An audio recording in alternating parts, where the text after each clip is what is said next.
Hello दोस्तों, जय श्री राधे। आइए सुनते हैं एक नई कथा। सॉरी माँ।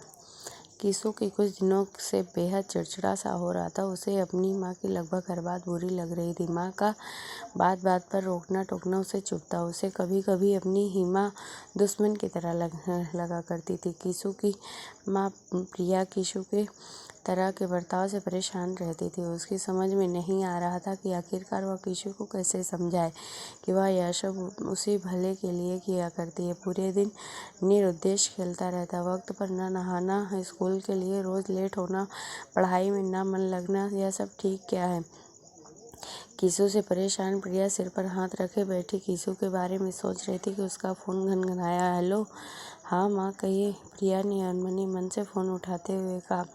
क्या हुआ, कुछ परेशान सी लग रही, उसकी माँ ने पूछा। हाँ माँ, कल किसु बहुत तंग कर रहा है, ना तो ठीक से पढ़ता है, ना ही अच्छा बर्ताव करता है। प्रिया ने किसु के लंबी शिकायतें लिस्ट माँ को थमा दी तो वहाँ से माँ जोर से हंस पड़ी। मैं यहाँ आपसे अपनी परेशानी साझा कर रही हूँ और आप हंसे जा रही हैं, प्रिया ने तल्ख आवाज़ से कहा। तो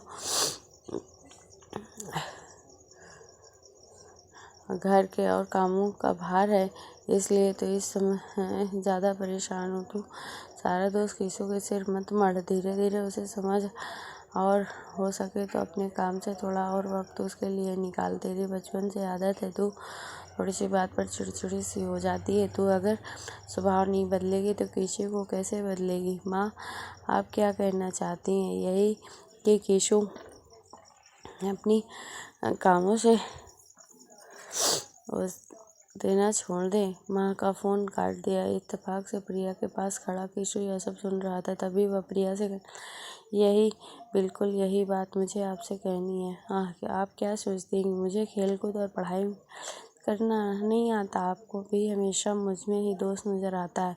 अब मैं भी आपसे कोई भी बात नहीं शेयर करूँगा। किसु ने वही किया जो प्रिया ने कुछ पल पहले अपनी माँ के साथ किया था। प्रिया किसु की बात सुनकर पल भर को ठहर गई। बच्चों की इस तरह की बातों को माँ के मन गहरी चोट करती है। तभी प्रिया कुछ सोचती हुई उठी और उसने किसु को गले लगाकर कहा। सॉरी बेटा, मैं आपको आपके हिस्से का पूरा वक्त दूंगी, बात बात पर चिड़चिड़ कर भी नहीं करूँगी।